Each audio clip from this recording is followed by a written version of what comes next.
got a barrel of fun.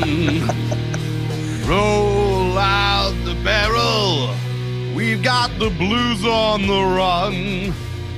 What's up, everybody? What's up, dads? Your boy Big Dave back with another episode of Kulture Dads, Age of Sword Cassette. And forewarning for this episode, in prep for this episode, I had a few brewskis because today we're going to talk about beer.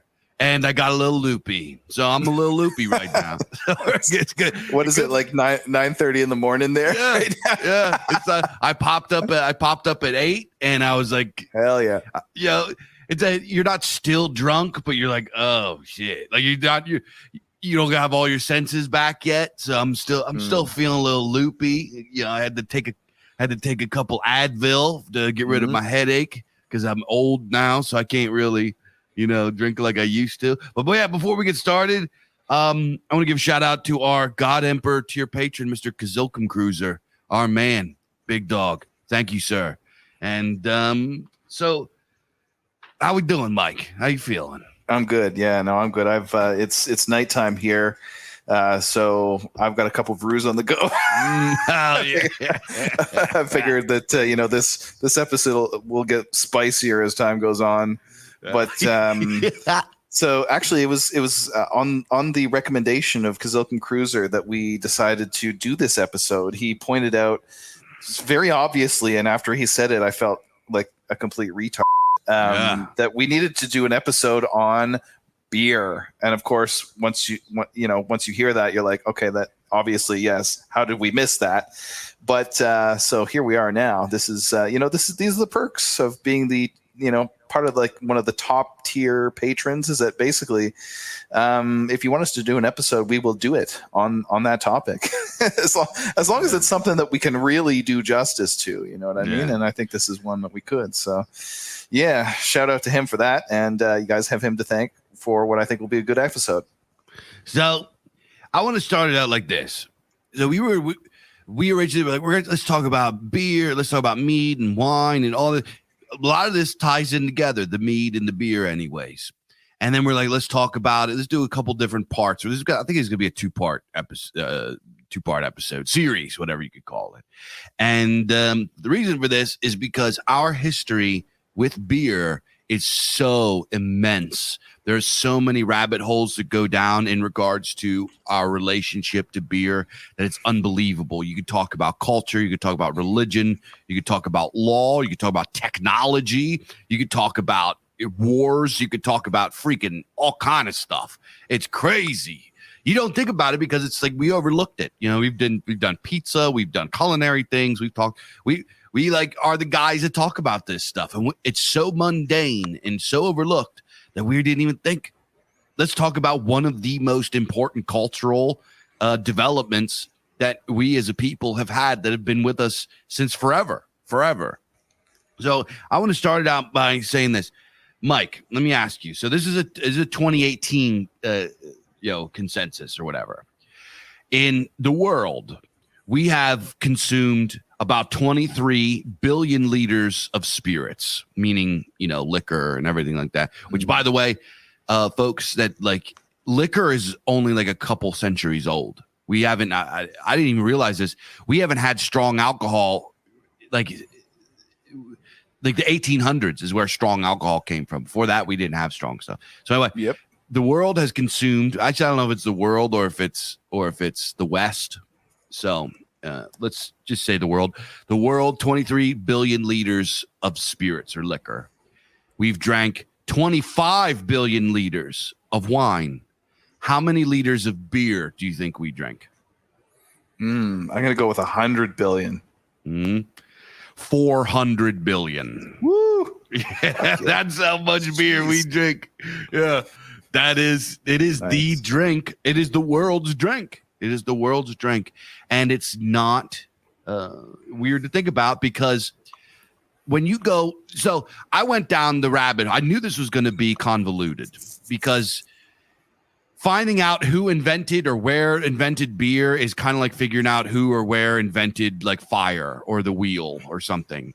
It is so nebulous, and so many different parts of the world kind of came up with it at the same time. It's sort of cropped up everywhere in the Neolithic period that people had agriculture.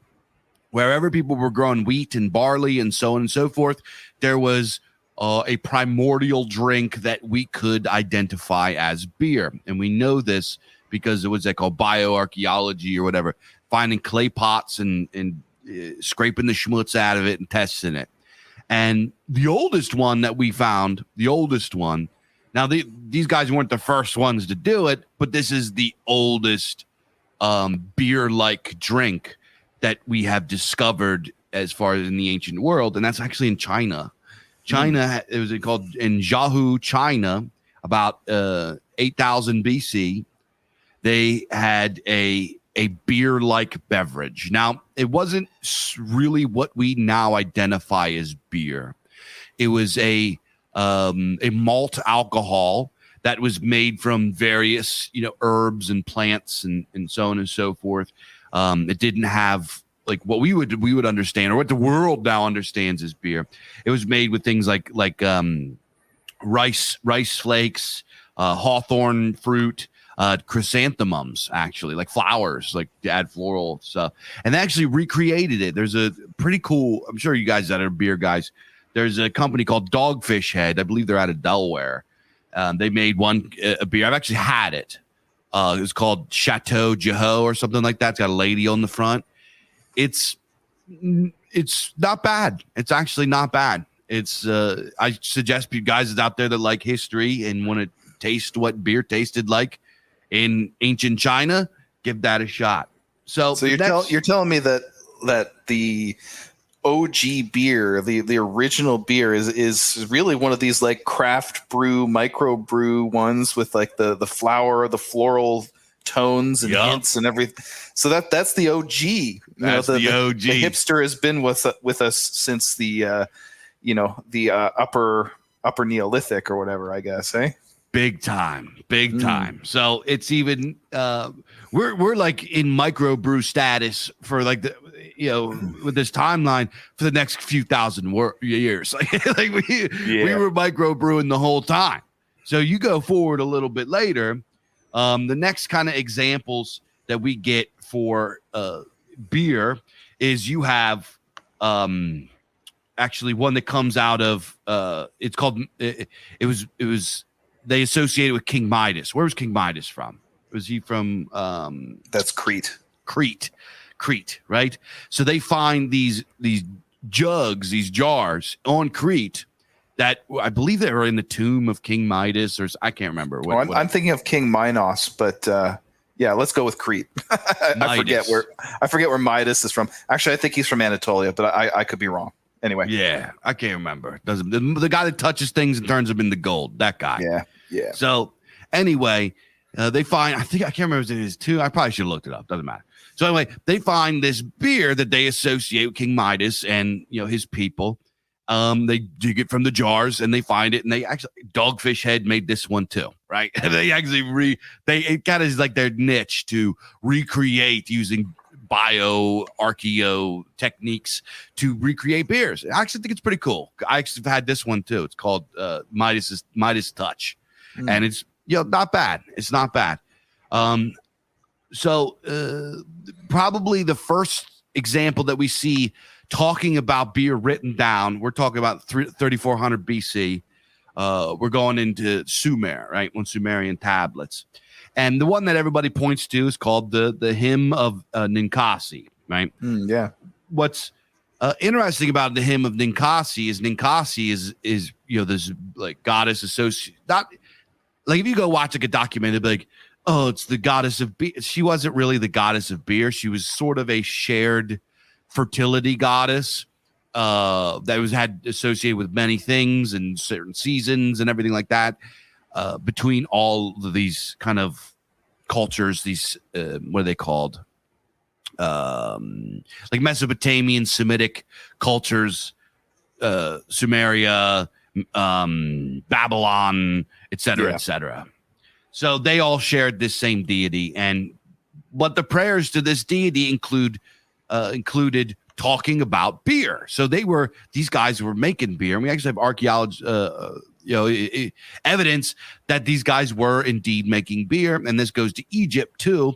Egypt being they were like the civilization that was known for harvesting wheat.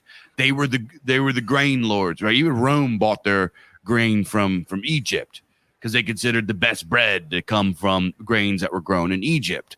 So Egypt, was another big beer civilization. They did something that was actually kind of carried over for all of history and was found across all these different cultures, which is they had what were called, I can't remember I don't know what they called them, but in Europe, these became known as alewives or beer wives, that the wife of the household would brew beer. It was actually a woman's job to make the beer. So the women would make these beers and they would effectively make microbrews. They would make it with whatever fruits or whatever were in season, nuts, or they would use different medicinal qualities and so on and so forth. We'll come back to that in a minute. But so this is these things that I'm talking about here. If you taste the beer that these guys were making in Egypt and Sumeria, in ancient China, blah, blah, blah, it wouldn't really, it's not quite beer yet. So if you go watch a beer documentary, it's like, this is the oldest beers in China, the oldest beers in Egypt, the oldest beer. It wasn't really beer yet. It's not quite beer. It was a malt beer-like kind of beverage. It's very unlikely that it had carbonation. It was not made with hops. It was not made in a way that we understand beer.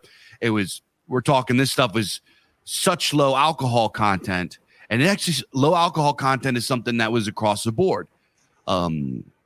So there's a reason that we watch movies or read about things, and there's like kids that drink beer. Kids are drinking beer. Kids are drinking wine in these old movies. It's because the alcohol percent in these drinks was so low. We're talking 1, 2, 3% alcohol in these drinks. And this is the fact up until, we get into the Victorian era, until we get into 1800s and shit. 17, 18, even the 17, you get into the 1800s is when we start brewing strong stuff and getting into distilling, right? Distilling liquor and spirits. And before by strong stuff, Dave, means like anything above 2 or 3%, right? Exactly. Like, that's what beer was. That's what wine was. I mean, we think of wine as like 12% now. No, back in the day, it was like probably closer to 2 or 3, which is like, you don't think about that, but it was a very different story back then. Yeah. Well, like say if you go to Rome, and you have some wine there, because of because grapes just have more sugar in them, just by nature, they're going to be a little bit more. But it's not that much. We're talking instead of 2, 3, 4, 5, maybe 6%. And they diluted their wine too. It was like very typical for them to mix it with water. So exactly. Yeah. In ancient Rome, to drink straight wine was considered like scumbag shit. Like you were uncouth, like you were like a degenerate if you drank straight wine. They would mix it with water or olive oil or even vinegar is what they would mix it up with. And that is how they would drink wine. So even if they're much higher at 4 or 5%, they're still diluting it back down to like 1, 2, 3%. So it's a real misconception when you're talking about ancient Rome or these ancient civilizations. They're doing all this drinking and they're drinking all this beer, they're drinking all this wine, that they were a bunch of drunkards, and they kind of were a bunch of drunkards. But it's not like how it is today. They didn't get drunk how you see drunk people today. And that's why alcoholism was so rare back then. To be an alcoholic in the ancient world, first of all, you had to be very, very rich. 2, you had to spend all day drinking. You really, really had to drink a lot. And it was like a problem. You know what I mean? It was like to be an alcoholic was like a once in a, it was like knowing somebody that was like a meth head in like, when we were kids, or like hooked on whatever like drug, or like knowing somebody's like a heroin addict in 1950. Like, what the fuck? It's like there's one, you got one, it's like 1 in a million. You're like, what the fuck is wrong with this guy? Yeah, he's got to be committed to it. It's like a full-time job, basically. You know, like that's what you're doing all day. Yeah, it's what you're doing all day. Is doing. So alcoholism was not really a thing back like it is today. Like today, you could just go down the street and there's everybody's a fucking wino or an alcoholic, right? You go down to the bar and you see a bunch of you see it. It wasn't like that back then. So back to the brewing.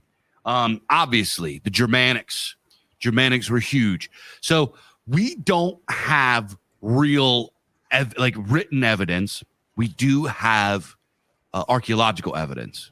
So quite a few meads and beers and stuff like that have been dug up from burial mounds and various places that show how they made their beer and their mead and their ale. So these, and to be clear, these monikers, these categories, were not as clear back then as they are today. Now, when you say an ale, you mean beer, like a beer that is brewed with the schmutz at the top, and it's brewed warm, and it has a lot of hops. When you say like beer or lager or something like that, it's generally associated like with what I said, lager or American lagers or pilsners or whatever, or the kind of stuff that they're drinking. Pale ale and so forth, that kind of thing. No, I would say that now we differentiate ale from beer, which they did back then too, but we kind of flipped it. So today we think of ale as being like high in hops, et cetera, a little bit crisper, brighter, or whatever. And then beer is something like a lager and darker, right? Cold brewed. So back then, this was kind of the opposite. So ale was something that was made. They didn't use hops; they used gruit, right? Gruit is just like a bunch of other herbs and stuff that they use instead of hops. This is before hops started getting popular. So back in the Middle Ages, we're talking.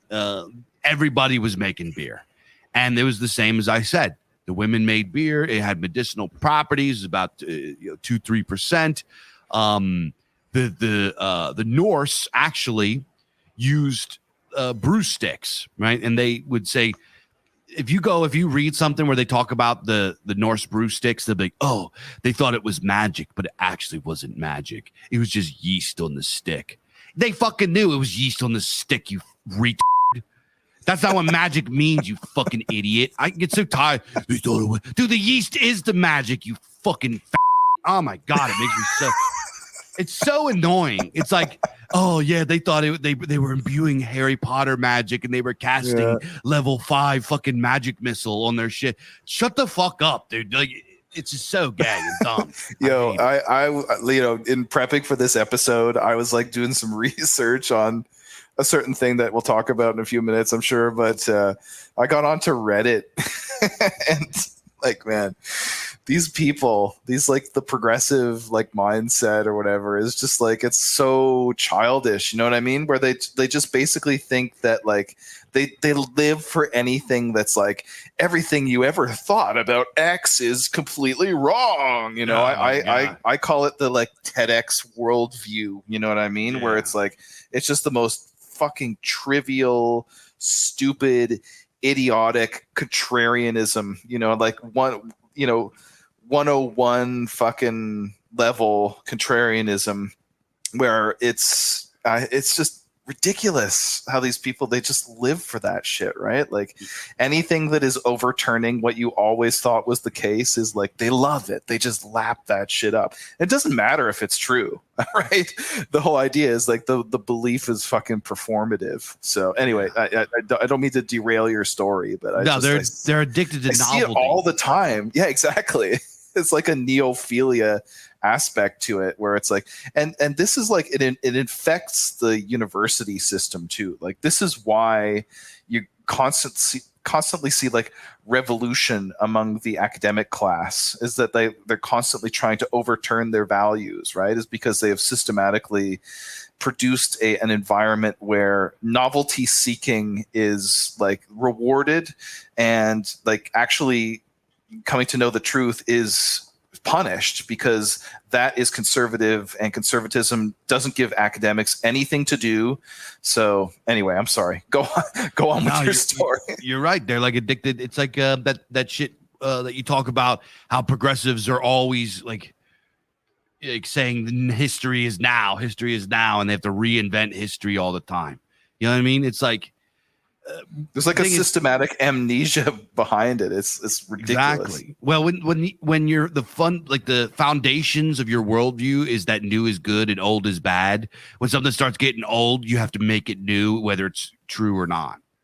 You know what I mean? So like truth is beside the point, right? Exactly.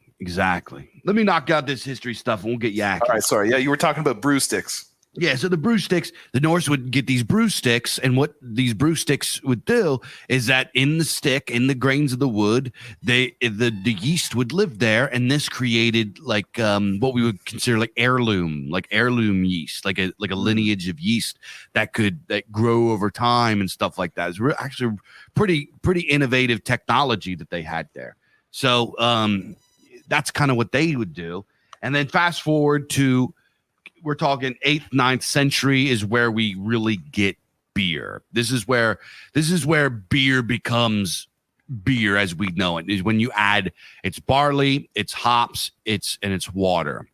And they start making this. And a lot of people, a lot of like historians historians are really notorious for just kind of like repeating shit. Like very lazily just, that's kind of the consensus. So I'm just going to keep saying that. And one of the consensus is that monasteries like brewed all the beer. And monasteries did brew a lot of beer. That was like one of their big, all monasteries brewed beer. Not all, but many monasteries brewed beer. But that's not enough beer production for all of society and all the beer they were drinking. Hell no. You know what I mean? Most beer, there is guilds of brewers. And there was also a lot of what we would call like micro brews or house brews. Most beer was made in people's houses. There was alewives. They made beer, and that was the drink. And in the Middle Ages, during this time, they drank a lot of beer. We're talking they would drink more beer than water because they feared that a lot of the water was contaminated. So they would drink beer because the alcohol would ensure that the beer is safe to drink. So we're talking these guys would drink like, 10 pints of beer a day, right? It was like a big part of their diet. It was how they would get a lot of their nutrition and stuff like that. So they would drink a lot of beer. And I would also like to note that probably the first written example of talking about beer as we know it today is in the Kalevala. Actually talks about beer. Yeah. So so that's kind of the main thing. And then fast forward a little bit to the beer purity laws in Germany. Beer purity laws in Germany like still affect us today. So it's kind of a contested thing, the beer purity laws, because what the beer purity laws did was it kind of screwed over like people that were like kind of small business beer sellers a little bit, but it also made them more competitive. So what it was saying that beer must be made with these few ingredients or else it was liable to price control. A lot of people, like a lot of reactionaries painted as, the church said that, if you should make these or they're going to kill you. It wasn't even close to anything like that. It was saying, you got to, if you're going to sell beer in Germany, you have to abide by these laws, or else you take a financial penalty, being that we put price controls on it. Because a lot of times what was happening is you would have these beer sellers coming in from other countries and other regions, and they would come in and say, we have this beer that's made with these exotic fruits and this exotic shit, and they would charge all this money for it. And then like all the like rich people were like, fuck, I'm going to buy that. And all the local brewers who didn't have access to those ingredients would get fucking screwed. So it was kind of like a way to protect local beer and to create a standardized formula for beer across the board, so that beer brewers could compete based on quality. Modern and capitalism, creators of products they compete for the lowest price to see who can have the lowest price. In the Middle Ages, price is controlled. It's the opposite. So they would compete for the highest quality because it didn't matter because everybody was the same price. So with some exceptions, right? It's almost like how gas stations work now in the United States. If you open a gas station, you are legally not allowed to charge less for gas than the guy that's on your block. It's not allowed. And this is like kind of the way that they regulate and control prices and control quality too. Because what happens in capitalism is when you start letting this race for the bottom price happen, things get cheaper and cheaper and cheaper, and eventually you get a bunch of crap like we do today, where you go to the store and you buy a TV or just like whatever, you take it home and you hang it on the wall and a piece of plastic breaks and it falls and shatters. It's just like that's the reason everything is junk now, is because of capitalism and the race for the bottom price. In the Middle Ages wasn't like that. And this is the reason why medieval Europe like produced the best quality steel and armor and everything in the world, so much so that they would import it to the East and buy it there and shit. So it was, that's why they made such good stuff. So you had the beer purity laws, and they lasted for a long time, and eventually they amended them to include yeast. So this, from these beer purity laws, is where we get what we understand to be beer. And this obviously travels all over the world. And even like you go to China and you drink a beer. They're not drinking beer that tastes like it did in Zhaohe in 8000 BC. They're drinking beer that tastes like the beer that we have. That tastes like the beer that came from the German purity laws.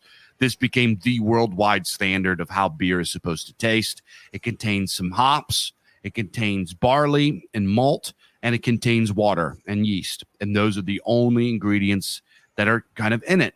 So when you go, when we think about like mass production beer, we're like those of us that are like reactionary to what we consider to be like hipster shit, or like microbrews are the traditional way to make beer, local beer. As somebody that grew up in Pennsylvania, in a place that has very strong German American culture, if you go to at any time in my state, you go to a bar, you're gonna have like microbrews. Before microbrews were a thing, we have Yingling Lager here. I'm sure, Mike, I don't know if you've ever heard of that Yingling Lager.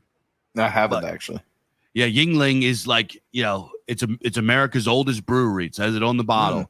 It's when you go to. And they say it on the commercials now. It's kind of cliche, but it's true. You go to a bar here in PA and you say, let me get a lager. They don't say what kind of lager. They bring you Yingling, because that is the standard that we drink. And it's not just that. We've had many, many breweries that were small over the years. So it's always been a thing. And it's always been in my state. It's always been kind of like, if you got caught if you're drinking Budweiser or Coors Light or something, people are like, why aren't you drinking a Yingling, you fucking idiot? Like, why are you drinking that shit? But the deal is, widespread beer was not really a thing until industrialization. And then the United States, one of the driving forces of innovation in regards to refrigeration and like railways and stuff like that, was beer. They invented refrigerated train cars to ship beer, so they could ship beer throughout the country. So there's a lot of really cool technological innovations that happen just so they could get motherfuckers their beer. And that's the way that it was. And then you could go into Prohibition and all that. Speaking of Yingling, which is a cool name, by the way. Yingling. Inglinga Saga, Sons of Ing, Yingling. But anyway, Yingling, during Prohibition thing, this is a little bit local lore, and then I'm going to pass over to Mike. During Prohibition, like everybody had to shut down making beer, right? And eventually the president was like about to overturn it. They're talking about it in the news and everything like that. Yingling had a truck full of lager en route to Washington, D.C. while they were signing the bill to overturn Prohibition. So when they signed the bill, all of the Congress members and like all the fucking politicians would walk out to see a big Yingling truck and they could drink beer. What's funny about this is that is evidence that they were brewing beer the whole time Prohibition was going on, and they weren't supposed to. But after they signed the law, they're like, "Hey, go fuck yourselves. It's legal now. What are you gonna do?" Yeah, exactly. All right, Mr. Mike, there you go. That's the short history of beer up until about, sort of recent. It's interesting that you kind of landed on Prohibition there, because I myself I'm of two minds when it comes to beer and alcohol. I'm not a big drinker at all. I might drink 15 beers a year, something like that. Not very much. And part of the reason for that, part of it is just like a physiological thing. I get really bad hangovers, but part of it also is that I've seen the destructive side of beer. Mm-hmm. And there was a long time in my life where I thought it was actually something terrible, and that Prohibition was maybe not the worst idea in the entire world. But I got to say, over the years, I've softened a little bit on that. I think part of softening on that is from getting away from the music scene. But I got to say, prepping for this episode, learning a little bit about the deep history of alcohol, not just in the history and culture of our folk, but in the history and culture of the world, of humanity as a whole, I got to say, I have gained a new respect for alcohol that I did not have before. So, I would like to kind of, ruminate a little bit on one of the things that Dave said there in that nice history that he just sketched out, which is that people used to drink alcohol because really it was safer to drink than water for most of human history. And this is something that's kind of underappreciated. Water is filled with nasty microbes. Like maybe about 6 months ago now.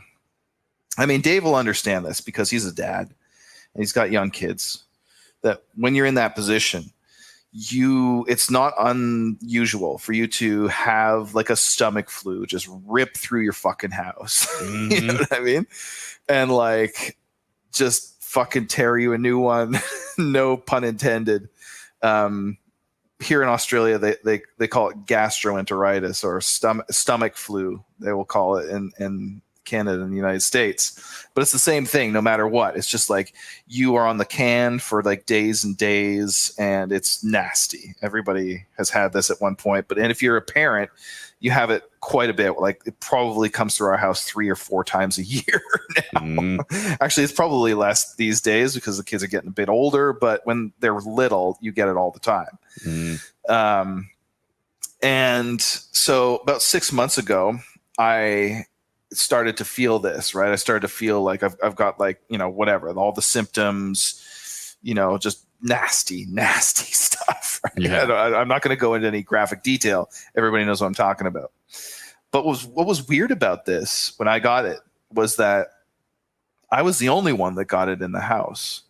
I was like, expecting, because, the kids, they get sick all the time. So it's like, it might have been like, they were sick 2 weeks ago and now I've got it. And then I was like, okay, well, I guess the missus is going to get it next. But she never got it, right? And it was just like going on and on and on. And usually it takes about a good 4 days. Good 4 days to go through the cycle.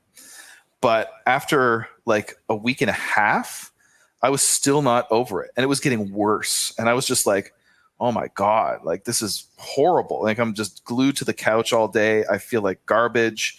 And it got so bad one day that it was just so nasty that I actually went to the hospital. Well, first I went to the triage place and they were like, yeah, you need to get into the hospital, bro.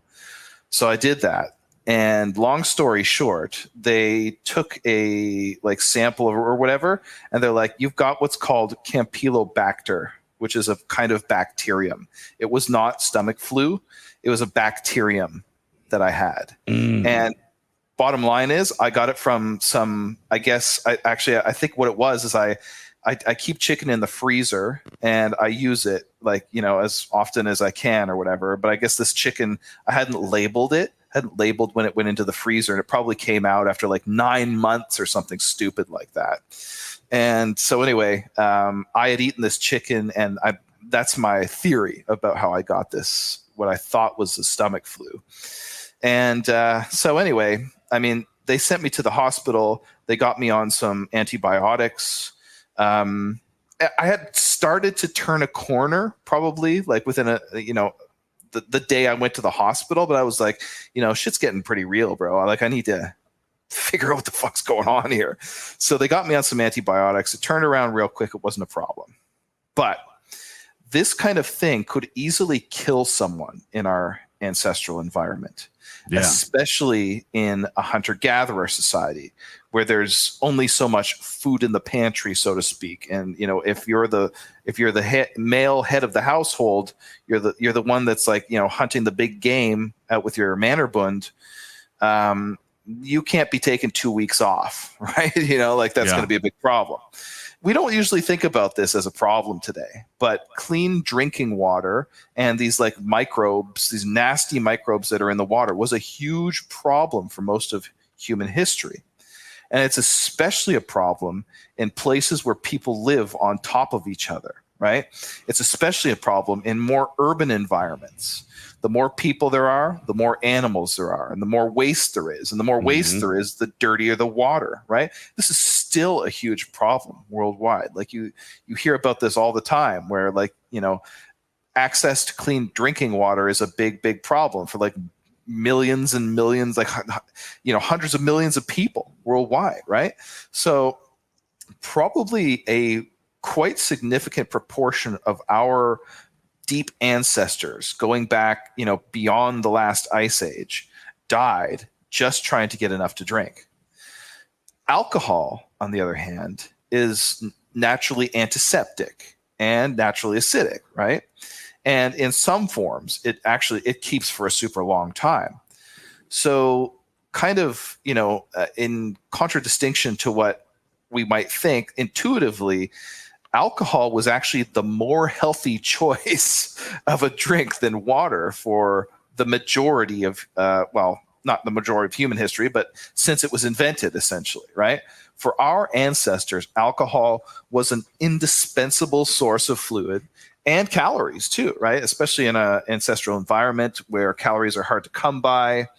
This would, when it's invented, would have been in the beginning of the Neolithic Revolution or the Agricultural Revolution. So, farming is just getting going, and calories are in short supply. So this gives you a source of calories using waste product, right?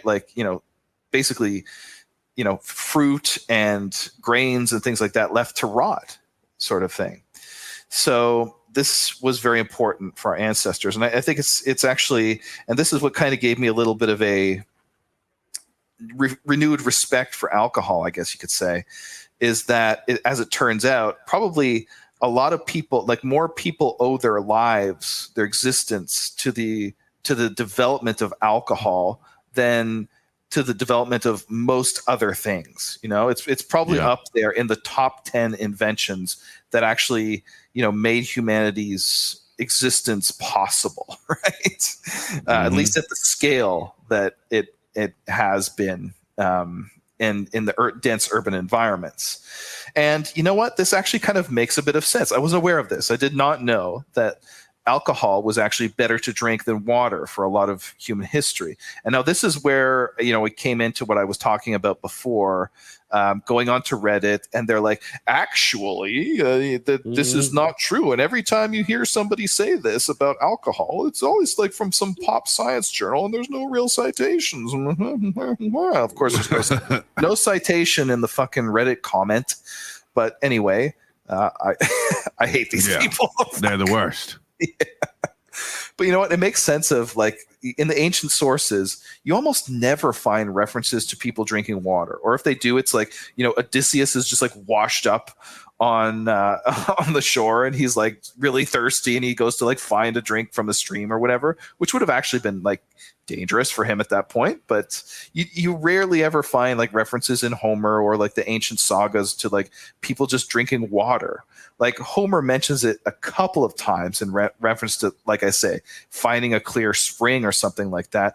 But, you know, clear like running water, mountain streams would not have been enough to sustain the whole of the, like, you know, Greek city states, right? You got to have more than that. So alcohol was really important. And in the Middle Ages, they actually called it aqua vitae, the water of life. So a normal diet for, you know, let's just say our ancestors starting in about, well, as Dave mentioned, around 8,000 BC, about the time of the agricultural revolution, a normal diet consisted of a constant low-level intake of alcohol.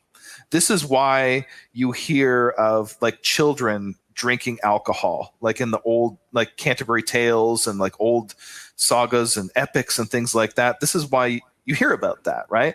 It was probably the case that the normal state of mind for most of human history, recorded history anyway, the normal state of mind was slightly buzzed, right? Yeah. And alcohol, I mean, it started off as pretty weak compared to like modern day drinking tastes because of this, right? Not only was distillation not invented until at the very earliest in about the 13th century in the Arabic world, but that was really not the point. The point of alcohol was not to get drunk or to like have a good time, although, you know, that was part of it. It was really just to be able to have something to drink, right?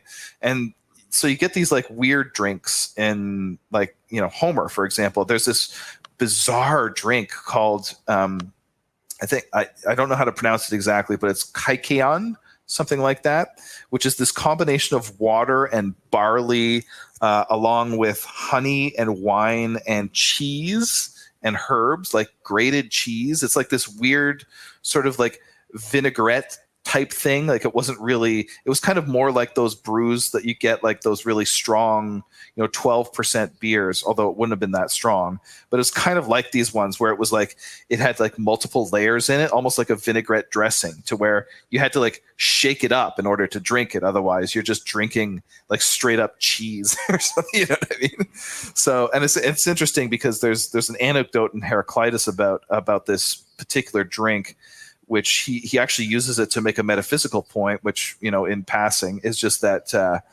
that a thing is only really what it is when it's in motion, because he's the philosopher of change, he's the philosopher of flux and fire and all of this stuff, right? And he makes the point that like this brew is only really what it is after you shake it up and everything's moving around and whatnot. When it's before that, it's just a bunch of shit layered on top of each other. It's actually of several discrete things. But anyway, that's sort of a side point or whatever. So we had this like weird brew back in like the Homeric days, which was actually probably also a psychoactive brew that was used in the Eleusinian mystery rites at the breaking of the fast. So there'd be like a part of these rites where you'd have to like, you know, undertake a religious fast, and then it would be broken with this kaikion stuff, which was believed to be psychoactive. And that's kind of weird, like psychoactive beyond like, you know, beer's or alcohol's intoxication effects. Probably it was contaminated by like ergot rye. That's what people think, which kind of has like a quasi LSD kind of effect. Anyway, this stuff is like, it's not like any drink that we ever, you know, that we understand. It was probably more like vinegar, probably tasted like absolute shit, like compared to what we would think anyway today. But they loved it back in the Homeric days. But when beer comes in, beer is really the child of agriculture, right? It relies on like a huge amount of grain, surplus grain. So beer really had to kind of await the Neolithic revolution. And naturally, the first places to brew it would have been like agricultural civilizations. Dave mentioned Egypt, Sumer, Babylon, that sort of thing. But beer was also generally the drink of the common folk too, right? Whereas wine was, until later times in Roman history anyway, really wine was the drink of the upper classes. But grain was like the basic food stuff of the peasant. We talked about this in our pizza episode, I believe, where, you know, you'd had people like making bread. This was like bread was, you know, if you're eating like, really well made, like, homemade bread or whatever, I'm like, we think of that now as a luxury, but back then that was like peasant shit, right? So you'd be also brewing beer along with maybe a homemade cider or something like that, but it was mostly beer that was brewed at home by the alewife, which is an important, like the alewife is an important figure in like the Epic of Gilgamesh. It's, Dave mentioned that it was the woman's job, it was the house mother's job to brew. And that's absolutely the case. It's a little bit of a different situation in the East. They did have alcohol, obviously, since that was the oldest one that was found. But about half of all East Asian people actually do not have the enzyme called alcohol dehydrogenase that lets you metabolize alcohol properly. This is probably actually part of, like, I probably don't have much of this enzyme, which is probably why I get like massive hangovers and shit like that. But this is definitely the case for like East Asians. So for them, they had to develop a different way of purifying water, which was boiling it, right? Mm-hmm. And there was a whole like tea culture that developed around the necessity of boiling water and all of this stuff. But that's not even like, I mean, boiling water it only gets rid of some of the microbes, where like for reasons that I don't fully understand, it's, I guess like the microbes can like survive in these like particulate matter and whatever. It doesn't quite do the job, right? So they still drank alcohol there. But it wasn't really until the Middle Ages actually in the Middle East at first, which was imported into Europe pretty quickly, that distillation came in, right? Which made alcohol much, much stronger. Now, I didn't actually even really quite know what distillation was until I did a little bit of research into this. This is basically like boiling off the alcohol before you boil off the water. So apparently, I think alcohol boils at about 72 degrees Celsius. And obviously, water boils at 100. So if you keep your temperature between those points, you're going to boil off the alcohol and not the water. You're going to have the alcohol as a residue, and then you can just capture it and basically put it back into liquid form. Fermented beverages naturally can only go up to about, well, I've heard different things. It's anywhere between like 13 and 16%. Natural fermentation can only go up that high. Now that we've bred the yeasts to be able to do it. Right. Yeah. And that's even that's something new, right? It's the result of modern selective breeding of yeast that gives us this like super fucking hardy yeast, right? Yeah. 16% is the absolute maximum. Even after all that you can get up to. Beer throughout most of human history was probably like under 3%. But in the early Middle Ages, Arab alchemists discovered how to concentrate it in the manner that I just mentioned. And this spread to Italy in about the 12th century, I think, and then from there out to the rest of Europe. But it really didn't catch on.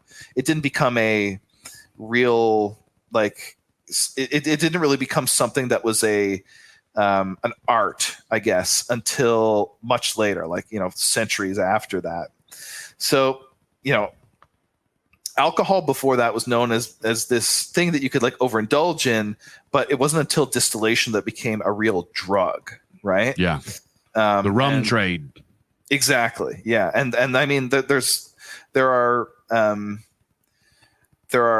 like theories about this, that it was actually the development of alcohol in a manner where like it was strong enough that it would be able to keep for like long periods of time, that allowed people to actually sail and discover the new world, basically, and to go on these like massively long sea voyages where, like, what are you going to do? There's no water, right? You got to bring your water, but back to the old problem of microbes, right? So it wasn't until alcohol was able to basically become stored in this manner where it was like it would just keep forever, that you would be able to like go on months long sea voyages and stuff like that. So hey, I mean, that might, the discovery of the new world might be something else that we owe to alcohol, right? So anyway, after the Black Death, which is a little bit after distillation came into Europe, there was like a rise in alcohol consumption, right? Because 2/3 of the population dies off. Then there's a recovery period. there's this like huge growth in debauchery and self-indulgence over the late Middle Ages, and this continued basically until there was like a religious prohibition against alcohol in the later stages. We're getting into like the era of the Quakers and the Methodists and everything like that. So yeah, I mean that kind of gets us up to getting towards modern times. But as somebody who hated alcohol, really, I hated it for a long time.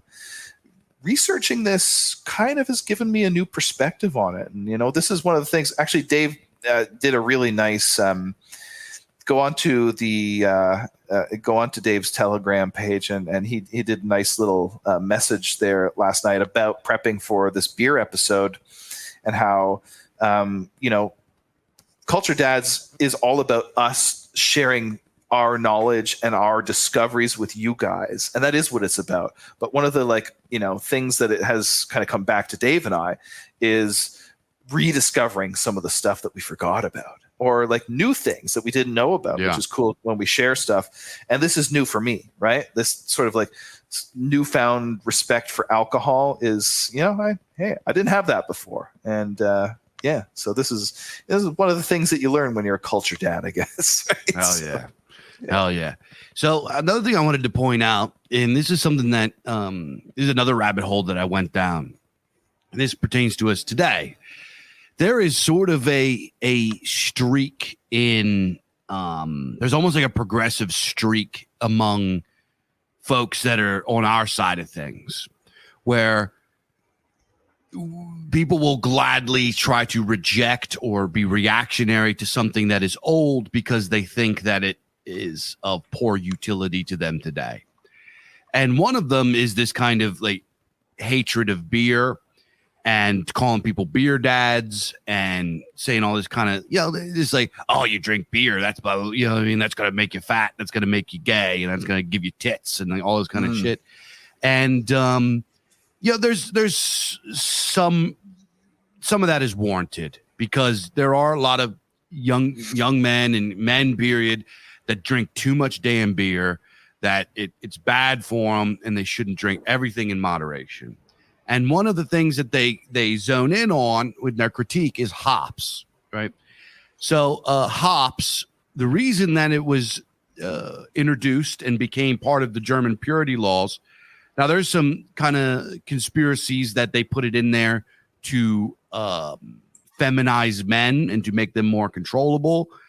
I mean, that's just speculation. There's not really, that's like based on, there's like a couple of monks wrote something down that said that crime or something is reduced, or adultery is reduced or something like that. He said it in passing, you know what I mean? So it's not really evidence, you know what I mean? You can't really say that they did that.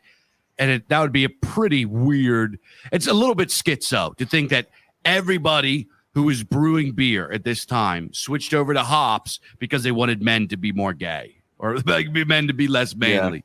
That's just, it's just, it's a little schizo to say. The reason that they used hops is because it's a wonderful preservative. So when they were making what they called back then ale, which was gruit, it had a very short shelf life. You had to drink it right away, and you had to make it again. Didn't have the shelf life. Hops gave it a shelf life, which shelf life on something makes it more valuable. You can travel with it. You can transport it. You now have reason to go sell it elsewhere, which makes it far more valuable. So hops did that. And also leading up to that, hops was considered to be a pretty medicinal herb. And on top of it, is very readily available. It grows like wild. It's a weed. In fact, it's related to weed. It's related to the cannabinoid family. So it just grows like nuts. It's good for helping people sleep. It reduces anxiety. It's anti-inflammatory, et cetera, et cetera. So what I did is, I have a buddy that is in the medical field, and he's really smart with this kind of stuff. And I called him up and asked him, I was like, yo, what's your opinion? Most of the time, this guy, when I'm like, yo, everybody's saying this, what's the truth behind this? He goes, oh, that's fucking bullshit. And he tells me the truth behind it. And this guy's like, he's not like one of those guys that toes the line. He's based, right? So he will tell you straight up, what he thinks about it. And I asked him about hops, and I was like, yo, what's the deal with beer and hops, et cetera, et cetera? And he said, he said hops contains what's called a phytoestrogen. He labeled off, just like rattled off a bunch of, phytoestrogen, riboflavin 9, whatever the fuck he was saying. And he told me a bunch of different hops contains quite a few of these like estrogen, what would be the word for it? These chemicals that emulate estrogen in your body. Xenoestrogens, I think they're called. Phytoestrogens. Oh, okay. Yeah, phytoestrogens. So it might be xenoestrogen still. It could be. I don't know. He was speaking Japanese to me. But anyway, he's saying that, if you, for example, if you take like hop oil, which is something that they used back in the day, if you would like take hop oil as a man every single day, it would screw up your hormones. But what he did say is that first of all, in beer, in an ale or whatever, like if you just drink like a regular beer, say you drink a Yingling, right? You drink a Yingling or whatever your local beer is, wherever you are, your lager, your whatever. There's not really, there's such a low amount of phytoestrogens in the hops there that even if you drank like a couple beers a day or something like that, it's very, very improbable that this would have any sort of effect on your hormones. And in fact, he said that it's actually having trace amounts of these phytoestrogens in your body is actually good for you.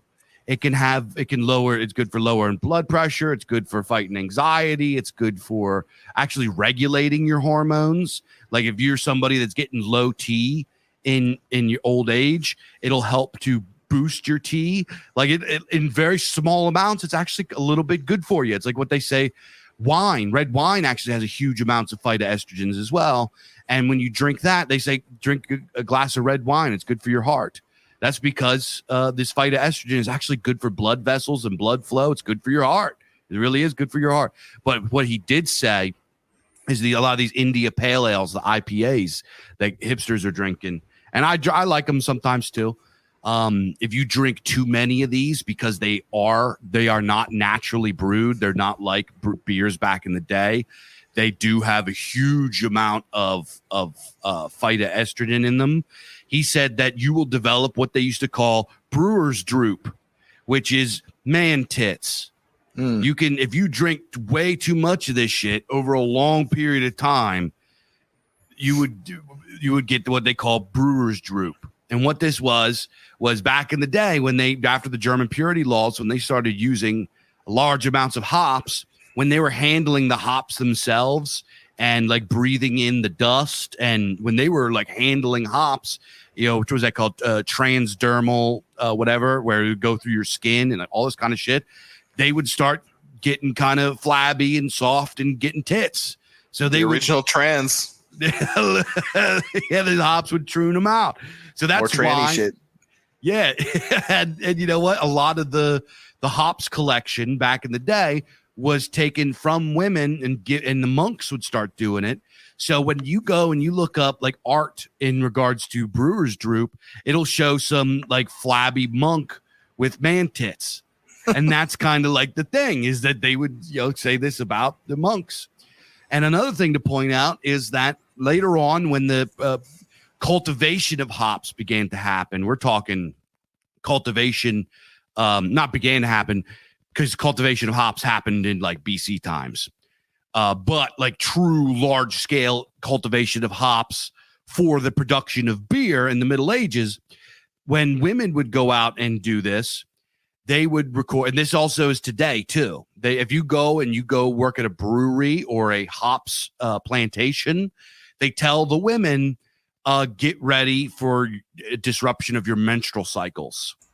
And back in the day, the women would call this the hop devil, which is pretty interesting. I didn't know that. There is actually the local brewery that's kind of in PA called Trogs. They have a beer called the Hop Devil. So, or maybe it's Lancaster Brewing. I can't remember. One of the companies here has a beer called Hop Devil, and apparently that has historical significance. Pretty clever. But anyway, so hops absolutely can give you man tits and lead to erectile dysfunction and fuck your hormones up. It really, really can if you take too much of it. But in very small trace amounts, it's actually kind of good for you. But that would be like massive quantities, though, right? We're talking about like you're an alcoholic and you drink these like really super hoppy IPAs. You know, you're drinking 6+ beers a day every day, like that kind of level, right? Yeah, we're talking like those hipsters out there that drink a growler of IPA like every night. That ain't good for you. Don't be drinking that. You know, and also go ahead. I was just gonna say, like, there are probably other problems. I'm sure that would come along with that too, right? So yeah, absolutely. Sorry, go on. No, I was just gonna say that when it comes to beer, though, everything in moderation. You know, the poison is in the dose. So if you have a beer, it's got a little bit of hops in it. That little bit of hops is actually kind of good for you. So, don't be scared to we got to ease up a little bit. You can have a couple beers once in a while. It ain't going to kill you. For sure, man. I mean, like, if I can soften my position on it, anybody can. But I mean, it goes to a wider point too, where like when people take the red pill, when they get, when the scales fall away from their eyes and they see the way that the world really works, sometimes there could be an overreaction to that, to take it way too far and to just be like, oh, well, everything that you've ever known is wrong. I mean, it's sort of like the right-wing version of this like Reddit tier TEDx view of the world that we were talking about earlier, right? Where it's contrarianism. I mean, we could think of any number of like guys who have gone down this route into absolute insanity with on the right. I'm thinking of a couple of people in particular, but this is like not a good thing either, right? Where, I mean, you can get the idea in your head, say, for example, that xenoestrogens are in the water or that they're in like certain kinds of foods and that you shouldn't be eating these things at all. You should just avoid them completely. And, it's, I mean, a lot of this is coming from a good place because we are like our food supply is contaminated with a lot of nasty shit, a lot of, genetically modified stuff, a lot of like horrible things that are totally unnatural. But you got to think that these phytoestrogens are naturally and present in, in our bodies, right? In trace amounts. And you got to think to yourself, something that has been there for, ever since humans were anatomically modern has to, at the very least, not be a bad thing and is probably a good thing. It probably serves a purpose, right? And this is one of the things that, I've been trying to get across to people, right? Because I think like Dave and I are in very ways both kind of like Tyrrhic people. That is to say, we're kind of conservative and conventional. We do look to the past for a model, and that this is a good thing. I think this is really the way that things are supposed to be. There's this concept called the Lindy effect, which basically says that the longer something has been around, that is a predictor of how much longer it's going to be around in the future, which sounds like a super obvious thing to say, but it actually has like super radical implications, right? Where it basically, how old something is basically a marker for how good it is or how virtuous it is, right? You think of something like, I don't know, say urbanization. That's only been around for, a certain number of years, like few thousand years, or urbanization, at least at a fairly dense level, has been around for, it's been around for a few thousand years. So, I mean, that's better than, transgender surgery at the very least, right? It's better than that. But at the same time, the jury's still kind of out on it. That's not very long. Humans have been anatomically modern for like 200,000 years. And this is something that's, been around for what? Oh, I don't know. 10% of that time, or 20% of that time. That depends on how you define urban. Yeah, exactly. But it hasn't been around that long, so the jury is still kind of out on that. Anyway, what I'm sort of getting at here is that the oldest things are definitely good for you, right? Like you think about anything to do with like folkishness or patriarchy or any of these things, like natural adaptations that come out of like our pre-Homo sapien ancestral environment. I mean, the further back you go, the more likely it is that this thing is an adaptation that has worked for good reason, right? So if these phytoestrogens are in your system and they're naturally there, and they've been like you've been bred over millions of years to have them there, there's probably a good reason for that, right?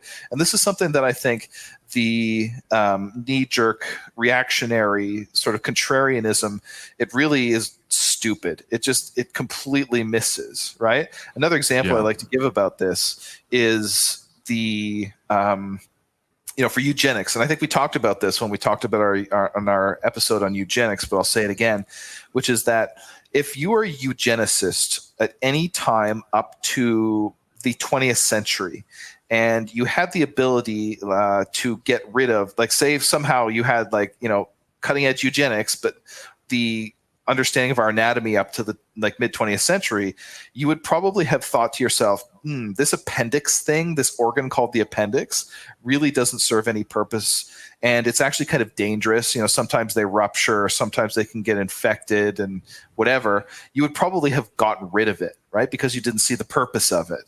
And the fact is that it took until sometime in the 20th century for us to realize what the purpose of the appendix is, right? And, TLDR, it's there basically to regulate your gut bacteria so that when you're like me and you get this Campylobacterium, your gut can repopulate itself pretty quickly. So that is what it's for. But we didn't know this, right? And we kind of couldn't know it until only recently. So for us to be like, I don't see the purpose of this thing, let's get rid of it, or it's old and therefore obsolete, it's just fucking stupid. We really have to get rid of that attitude. We have that orientation towards the world. The fact is, conservatism in its best, at its best, dressed in its nicest clothes, conservatism is just basically fucking epistemic humility. And that's a good thing. I think that's a good thing, because human knowledge, human culture, human adaptations, and cultural phenomena are really just the adaptation over multiple human lifetimes to stresses that have been present in our environment forever, right? So we should have some humility and not think that we know more than the sum total of human knowledge that has been accumulated through what we call tradition. So yeah, there's my conservative rant, I guess, for the day here. No, I absolutely agree. I look at so pre-red pill, I look at the positions that I had and the things that I thought, and I'm like, wow, that was cringe. And then I look at where I was during red pill phase, and I'm like, that was fucking cringe. It's like they were both fucking cringe. And I kind of look at my beliefs and the stuff that I thought was true during my blue pill phase is cringe, but my disposition to life was correct. You know what I mean? My behavior and how I understood things and that was healthier than it was during my red pill phase. And I kind of view my red pill phase, it was a necessary it was almost like an initiation. Like you go in, you torture yourself. It's like trial by fire. Yeah, it's just you go in, you become a fucking paranoid retard for a while, and you start thinking everything's out to get you. You start thinking that everything sucks and everything's paused and everything's subversion, and you start looking for subversion under your bed and all this kind of stuff, and it poisons your mind. It really, really does. And people that get stuck in that, you guys can go on Telegram and see people that have been stuck in that phase for years and the kind of absolutely bizarre shit and bizarre behavior that comes out of them. It's a phase. You know what I mean? It's a transition period. You got to go through it. And I was like that too. I was like, during my red pill phase, I didn't touch beer. I didn't touch alcohol. I thought it was degenerate. Because me too, like you, Mike, I have friends and family in my life that alcoholism runs in my family. I didn't get the gene. You know what I mean? I think it's genetic. I didn't get the gene. Yeah. My brother did. You know what I mean? He's my brother. I'm not going to, okay, I'm just going to tell you guys, my little brother doesn't know anything about what I do. He doesn't listen to my podcast. He doesn't even know what they're called, nothing. So I can tell you guys this. But my little brother is I don't want to air out too much, but he has an addictive personality. He's like the opposite of me in a lot of ways. First of all, he's short. Like he's like 5'6". I'm 6'2". He's 5'6". We look the same. We have a similar voice. Like if I answer the phone, he answers the phone. It's gonna be tough I sound a little bit deeper, like I get a little bit deep, but over the phone, you might not be able to tell. That's how similar we are in some ways. But he's like 5'6". He's absolutely addicted to gym culture. Completely fucking ripped, this guy. And which is funny because growing up, he was a shrimp. And then he gets, he went to jail a bunch of times. He got ripped. This guy was an alcoholic the first time he drank a beer. The first time he drank a beer. I remember I'm like a teenager. My buddies were partying, right? And of course, your little brother wants to, it's his brother shit. He's like, can I have a beer? And we're like, all right, we'll let the little guy have a beer. So and he wasn't that little. I guess he was like 12 or 13 or something. I'm 15, 16. And we let him have a beer. And I remember clear as day, I have an aunt who is just out of control. She's old now and she doesn't do it anymore because she's like pushing 80. But her whole life was out of control, ridiculous alcoholic. We're talking, crashing cars, sleeping in dumpsters, like fucking maniac, terrible alcoholic. And I remember seeing my little brother halfway through his beer starting to act like my aunt. And I was like, fuck, what did I just do? I remember thinking that as a teenager, and it was true. And I kind of blamed myself for it. It was booze. It became drugs. It became, I blame myself. But here's the deal is that culture was around growing up where we were. We grew up in an area that, wasn't like that when we were younger, but alcoholism is a problem in working class rural America. Abuse of prescription pills is a problem. And then obviously as the opioid epidemic came in, which unfortunately he was a young man when it hit hardest. So him and all his buddies got into that and they went head first. And it was it ripped my family apart. So, and it ripped all of our families apart. It was a fucking nightmare. So if you grew up where I grew up, you see drugs and alcohol and what they can do to people. So I carried that for a long time. I didn't touch booze. I didn't want to touch any intoxicants. There was a while I stopped drinking coffee. I was like, I don't drink coffee. The only intoxicant sort of that I would use is nicotine.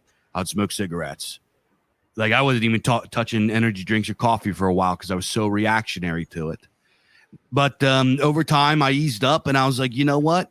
Like thinking back on it, some of these intoxicants that I was using when they were in a social environment were fucking awesome. You know what I mean? Like, what's better than like hanging out with the boys and having some, cracking a cold one with the boys? And you guys are laughing and goofing off and having fun. One of your buddies gets a little loaded and does some dumb shit and everybody laughs at him, shooting fireworks out of your butt crack or like, going and like setting off fireworks or shooting crossbows or, doing guy shit, like drunk, dumb guy shit.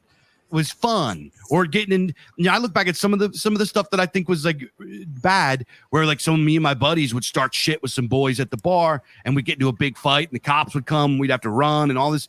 That was kind of fun. You know what I mean?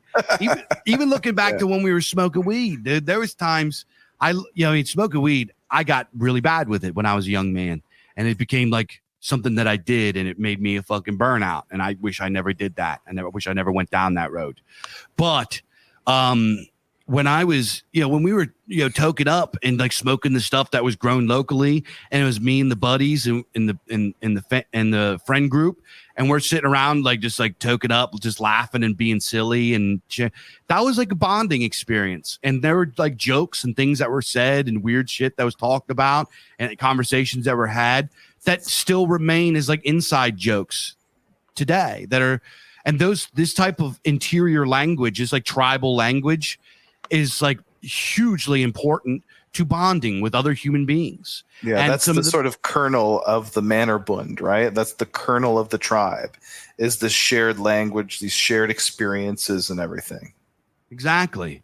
And I'll tell you, in regards to creativity, man, when you to like drink a couple beers, I don't smoke pot anymore because I'm like too old to handle it. But if I, and like I always have a bad reaction, and the new pot that they have now is way too strong for me. But dude, if it was like it was back in the day, and I could handle it, I'd toke a little bit here and there and do some writing or write some poetry or play some guitar or whatever. I'm at the point now in my life that I don't have those hang-ups anymore. That doesn't offend me anymore. And I'm like, I don't know how to describe it. So I've gone back to like, I'm like you, Mike. I might drink 15 beers a year, or, you know, probably more than that, because I do go to events where we get where we like partied up a little bit. But in my day to day, I don't drink beer. The beer that I was drinking last night was a gift that my kinsman gave me like 6 months ago. It's been in my fridge for like 6 months. You know, so that should tell you how much beer I drink. But, you know, Benjamin Franklin had a really great quote. Benjamin Franklin said, beer is proof that God loves us. You know what I mean? And I think that that's just a fire quote, because it's like good for the soul to get that chill. You know what I mean? To get that, to drink a few beers and to loaf and relax and feel good, just to feel good. It's good and it's healing. It can be in moderation. Yeah, absolutely. And it's, you know, again, anything that old can't be all bad at the very least. This has been part of who we are for a long time. Now, obviously, the strength of it has changed, and so that, you know, changes, you know, quantity is its own quality. But we've had this thing for a long time. It is part of our lives. It's part of our culture, and it's part of our religious life as well. I mean, we'll talk about that a little bit more in the next episode. But it's been around for a long time, and it's an important part of our cultural life, and it's fueled a lot of creativity as well. I mean, for me personally, I've never really been a big drinker, so I can't say that alcohol has really, like, I don't know that I've really written any of my like best songs while I've been drunk or whatever, but certainly has been an important part of like my, being a performer or whatever, like as a musician. We used to get together and like, I was the main band that I was in for like years and years. The one that I'm like known for, back in the scene where I used to be in, it was like this power trio. It was basically like something kind of very much going in the same direction as Nirvana. It was just basically this like garagey, noisy, simple, but also really like tuneful, like try to do like, basically like noisy pop music kind of thing in a lot of ways. Anyway, we would get together in the rehearsal space, and I wasn't the lead singer, I was the bass player, but the lead singer and guitar player was like, he was a raging alcoholic, let's be honest. But also a creative genius, you know what I mean? As one of the true, like, if you meet a creative genius in your life, you know instantly. You're just like, okay, this person's on a completely other level to like normal human beings. This is what this guy was like, but also a serious alcoholic. And I wasn't. But when we would get into the rehearsal space, the three of us, we would be like smashing beers. And we would just we would play through our set and like any other songs that we were working on, and we would just go so fucking hard, dude. It would just be like head banging as hard as we can. The next day, your fucking whole spine hurts, and just sweating it up and just like going so fucking hard. And it's actually like kind of funny. This was like, just rehearsing like that and getting wasted, and just going super hard was like actually how we kind of got like a little bit discovered. There was like with the guy who like owned the jam space or whatever was just like, holy shit, what are you guys up to? Like, let me come and sit in and watch. Right. And then he was like, he told some friends that he knew at a studio, and that kind of like got us an in for this like legendary studio that we recorded at, which was like one of the same studios that Led Zeppelin recorded at, and it was that was our foot in the door, right? But like it was because like, and people noticed us like to whatever degree. Like we never made it, you know, we never broke, but like, you know, a lot of that had to do with the fact that the band fell apart. But anyway, the degree to which we were noticed had a lot to do with the fact that we went so hard. And like on stage or in the rehearsal space, like every time we got together, it was totally serious. But at the same time, to loosen ourselves up, we would just get really liquored up. It's just like go absolutely fucking balls to the wall. I still have, you know, I was not kind to my body when I was a musician. We practiced without hearing protection. I have serious tinnitus now because of this, but I didn't give a shit at the time. Yeah. I was just like going at it. And, you know, alcohol had a lot to do with that. It's like, you know, it's a, what do they call it? Like a social lubricant, right? Like it reduces the inhibition. And as somebody who's like, yeah, kind of shy, I guess, normally, like I'm not like the outgoing personality guy. It was very helpful actually. So yeah, it definitely enhanced my musical experience as a musician. But at the same time, you know, like I say, I hated alcohol for a long time. And you know, part of it was my experiences in the music scene, seeing how it destroyed my bandmate, seeing how it destroyed, you know, people in my family, seeing how it destroyed other people that I knew in the music scene. Like, you know, it's just, if you get into something like this, and I'm sure it's the same if you're a poet, I'm sure it's the same if you're a writer, I'm sure it's the same no matter what your muse is, or no matter what it is that you do as an artist, that you have probably, if you get deep into a scene, especially a local scene, you probably have known some people who are as good as the greats, the real, like, you know, legends of history,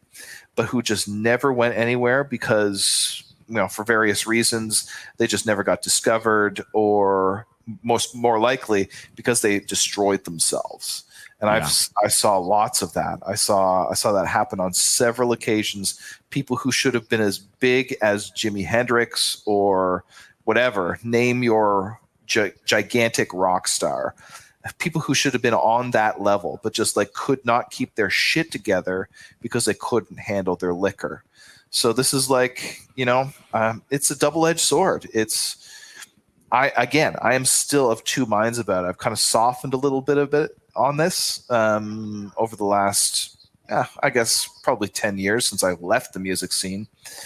But I still remember what it can do to people. So yeah, I don't know. It's kind of a you know, up and down thing for me, I guess. Yeah, I look back. I have the same experience. I'm actually thinking of a few guys right now just popping in my head when you're talking about that.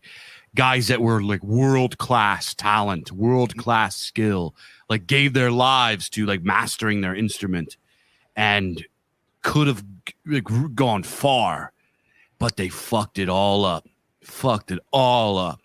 And looking back, if you would have asked me, you know, some time ago, what I've been like, it was the drugs and the booze. But now that I think about it, maybe the drugs and the booze were an extension of mental illness.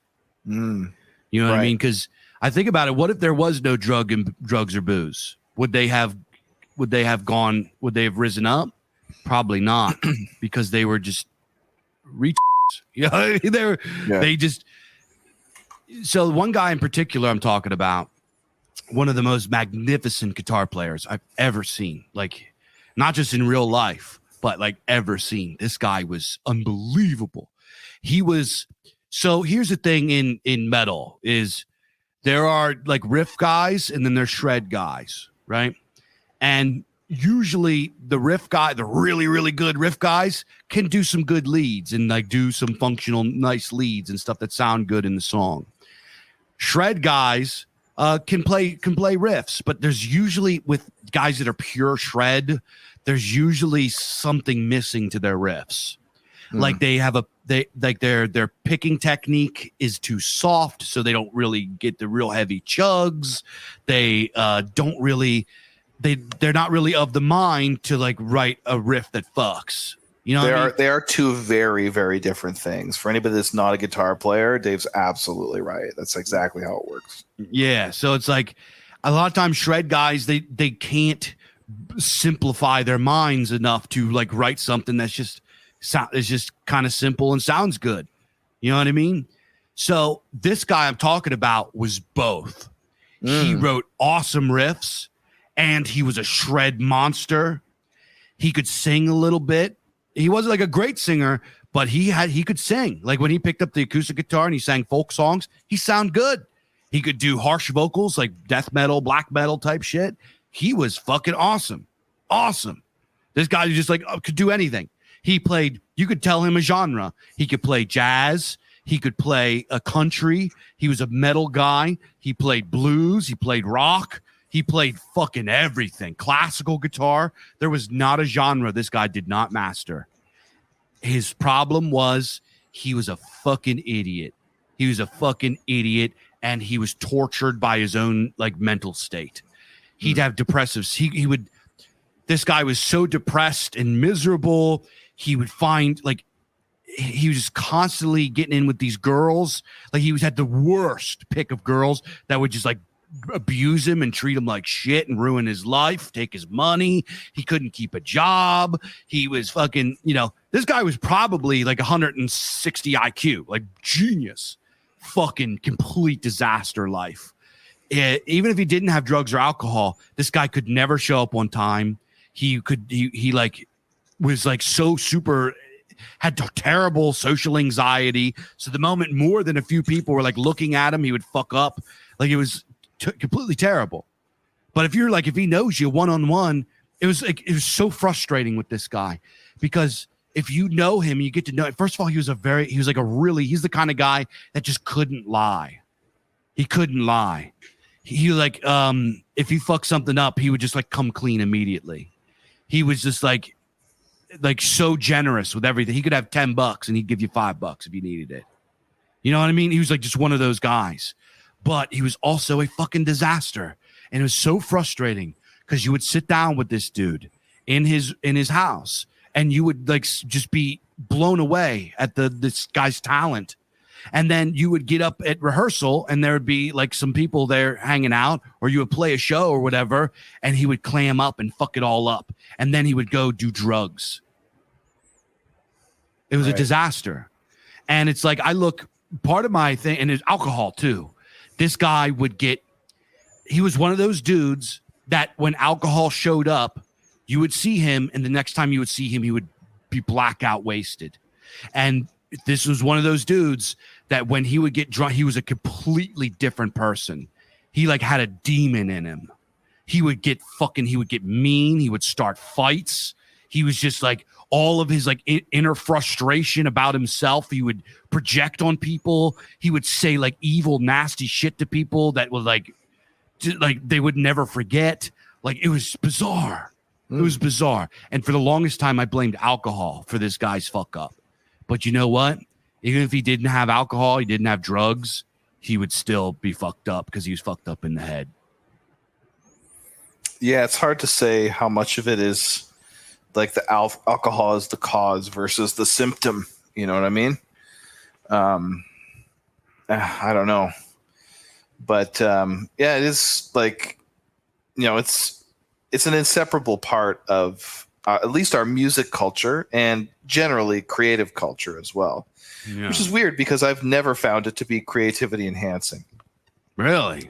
No. I mean, well, maybe. I mean, it's performance enhancing. Oh yeah. That is what it's good for, right? Absolutely. I would sort of qualify what I said there and say, I am not a really natural lyricist like my buddy that I was talking about is. But I think a lot of it has to do with kind of getting my thoughts out of the way. I want to say something too much rather than just speak from the heart or like say it from the gut. You know what I mean? And alcohol sort of like allows me to get that out of the way. So I guess writing lyrics is something that I can do better when I'm, a little bit drunk. But as for like writing riffs and stuff like that, yeah, that's not where it comes from for me. So that's just my experience. Definitely, like, weed has been like it's creativity enhancing in a way that alcohol is kind of not. There's not much else, not many drugs that I've found to be like very conducive for that. I mean, you could be on LSD and think you're doing something cool, but it probably isn't. But yeah, with alcohol, well, maybe it is. I don't know. You're too fucked up to be able to like find the record button, I guess. So no one will ever know. But yeah, but it is part of our creative life. It certainly is part of the performance aspect of art and everything like that. And there have been many important artists that have been raging alcoholics. So clearly there's a crossover there in some ways. But it's just part of our broader culture as well. Not just the like creative arts as well. It's, beer and alcohol in general has been a symbol of friendship from the very beginning, right? Like, alcohol has always signified hospitality, right? And hospitality is something that is important to us ancestrally, like going back to our earliest sort of like folk, culture, where the idea of xenia or hospitality or the treatment of the outsider that you don't know is, there's a kind of Jekyll and Hyde aspect to that for Indo-Europeans, where on the one hand, people who are outside of your tribe are basically like almost not even human, right? Like, they're fully outside of the horizon of care, shall we say, right? There's many, many examples of this in the lore, whether it's Germanic or Greek or Roman or anything like that. Basically, if he's outside of your tribe, he's not your bro, right? However, we have this idea of xenia, and this, is something that it's a Greek term, but it's also present in the Germanic and many other branches as well, where you are meant to treat the outsider, the person who comes and like sues for your hospitality. You're meant to treat this person well. In fact, you could really read the Odyssey as a sort of meditation on good and bad modes of hospitality. I think there's a good case to be made for that. And, alcohol plays into that, right? Where by drinking from the same vessel, with your guest, the host can win the guest's trust, right? At the very least, the guest knows that the drink isn't poisoned or is not just like shit or whatever, right? Mm-hmm. It's like if you drink from the same source as your guest or somebody else, you kind of become bros in a way, right? Like, and we still do this when we order a pitcher, we order rounds for the boys, right? And it's not even alcohol. It's part of drinking culture. It's part of the culture of eating and drinking in general, where you could pour tea from the same pot.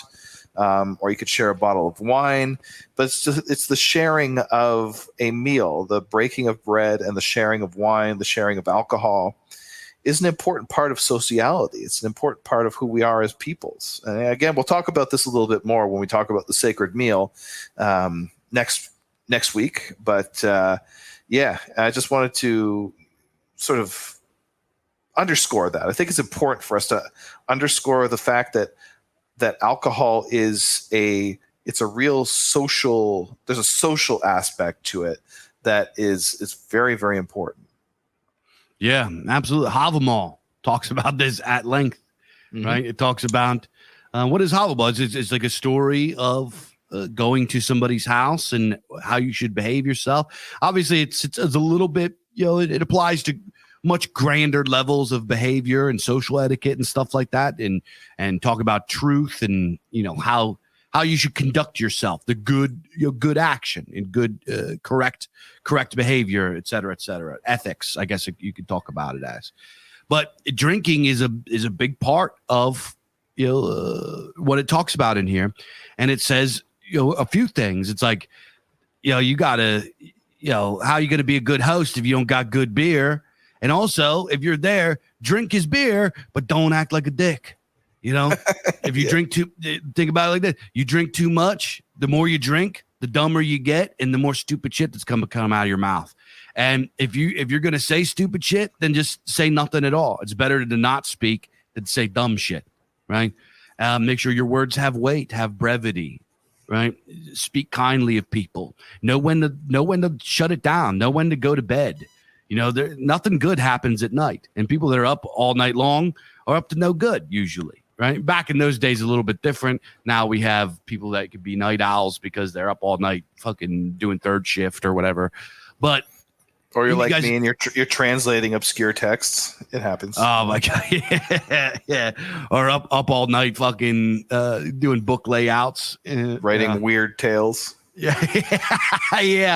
The other night we were supposed to do this recording, but I got in the flow of writing a weird story, and I was actually, you know what? I drank a beer going into that, and it kind of unlocked some weird shit in my mind.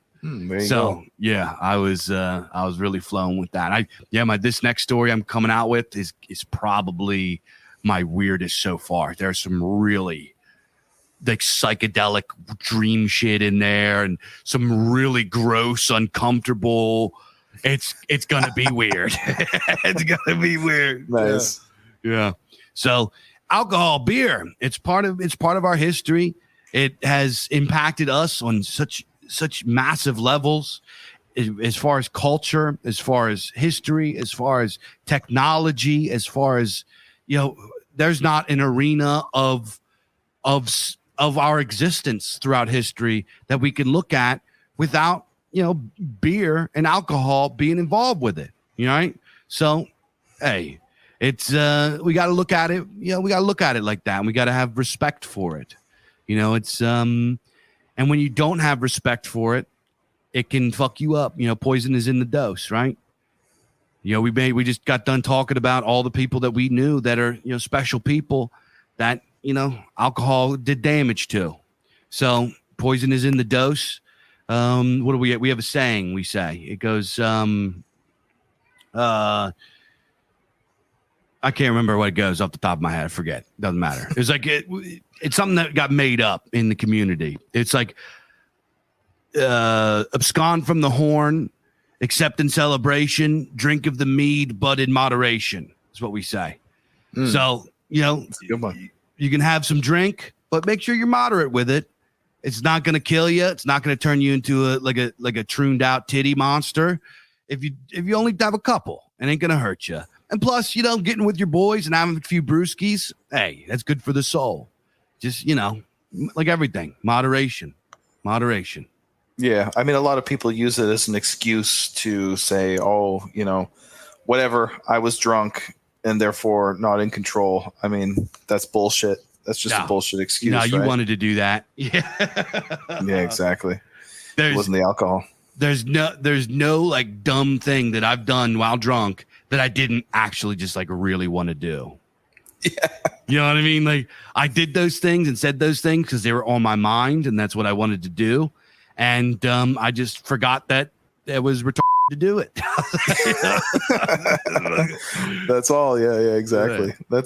That's the thing is that, you know, I mean, alcohol is just it's so much a part of our like social lives, and it's really a reflection of kind of who you are. It's kind of you when you're drunk is really you kind of at your most honest, right? It's like, when they would like, I mean, Plato gives an anecdote about this, about how, you know, when they would really sort of like in ancient Greece, if you wanted to sort of test somebody's mettle, if you wanted to see what they were really about, if you wanted to see how they would perform under pressure, you get them really, really drunk and see what they do. You know what I mean? And that's a very, very good point, right? It's, you know, alcohol enhances who you are. It doesn't change who you are, kind of thing. You know, we talked about this when we talked about the mental illness thing or whatever. But, you know, it's got its pluses, it's got its minuses. But ultimately, I've sort of come away from it and then with a little bit more respect for alcohol as part of our cultural environment. And again, this is one of those things where I have to relearn my own lesson of it's been with us forever, and there's probably very good reason for that. So, I mean, just think about it. How many of you guys either got together with your missus or met her or something like that while you were out drinking? I know that happened to me. So it's we owe a lot. We owe a lot to this thing, right? It's to be reactionary, knee jerk. Oh, it's all just like degenerative. Well, I mean, your ancestors, the majority of your ancestors would not have agreed with that. So no, it's have a little bit of humility, right? It's a gift from the ancestors. It's a gift from the gods that you should respect and revere and appreciate and imbibe in moderation. And it's fun. It's fun. Who doesn't like going to like a beer moot or a beef and beer or where there's polka music. I don't know if polka music is that popular, but here in PA, let me tell you, here in PA, you go to the old time like bingo parties or beef and beers or whatever. The old folks, they're drinking beer, they're listening to polka music, and they get turned up. They turn up. My grandmother, her favorite song ever was a song, "In Heaven There Is No Beer." And she would listen to this fucking song. And when that song came on, all the old folks, they would get up and they'd have their big giant beer mugs and they'd sway it around and they'd, sing all these like old PA songs. And they do this thing where they after they're like all drunk, they would like form a line and like go around the thing and like do this like weird like line dance thing, and they'd be falling all over each other laughing. It was fucking fun. It was cool.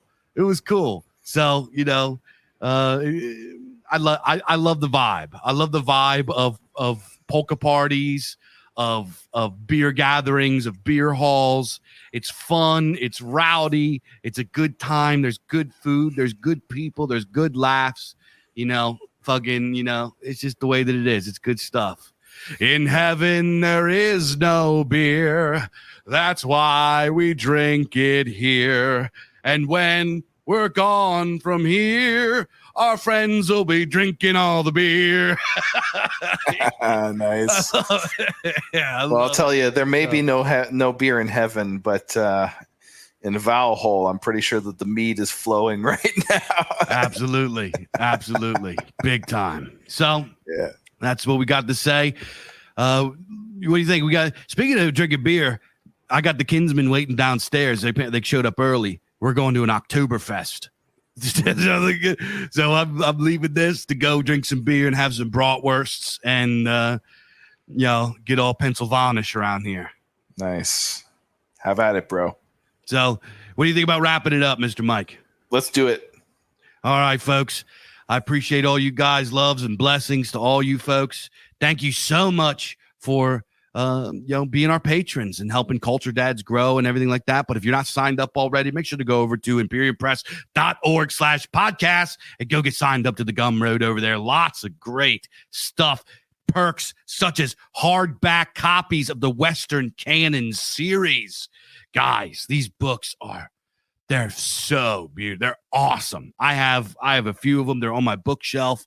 I cherish them. I love them. You're going to love them too. So go help Imperium Press blossom in becoming the institution that they were destined to be, so they may save the Western canon from those who wish to erase it. Fucking scumbags.